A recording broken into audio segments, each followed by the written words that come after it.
అభయం ప్రజల AP news కి స్వాగతం. కాకినాడ అన్నవరం సత్యదేవుని సన్నిధిలో ప్రారంభమైన సీతారాముల కళ్యాణం, స్వామివారి అమ్మవార్లకు పట్టు వస్త్రాలు సమర్పించిన ఆలయ చైర్మన్ రోహిత్, ఏవో సుబ్బారావు దంపతులు.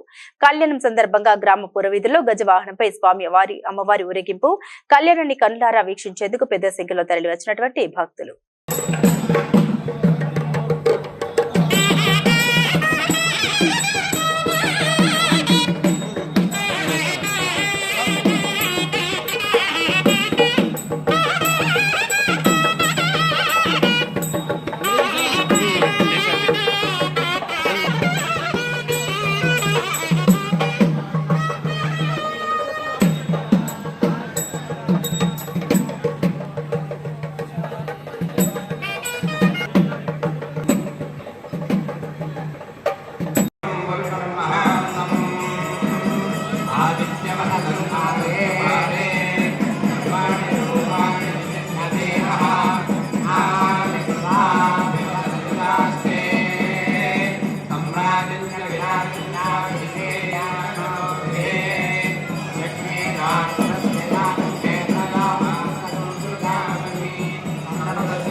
जय श्री राम, जय श्री राम, जय जय श्री राम.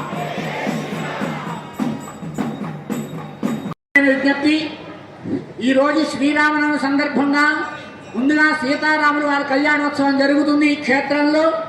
ఇది అయిన తర్వాత వీర వెంకట సత్యనారాయణ స్వామి వారి కళ్యాణోత్సవం జరుగుతుంది. కావున స్వామివారి కళ్యాణోత్సవం జరిపించిన భక్తులందరూ కూడా గమనించవలసిందిగా కోరుతున్నాం. ఈ క్షేత్రంలోని విశేషం ఇదే. ఇంద్రకీలాద్రిపై మరోసారి అధికారుల నిర్లక్ష్యం. అమ్మవారి ప్రసాదంలో మేకు. ప్రసాదం తింటూ ఉండగా మేకు రావడంతో షాక్ అయిన భక్తులు.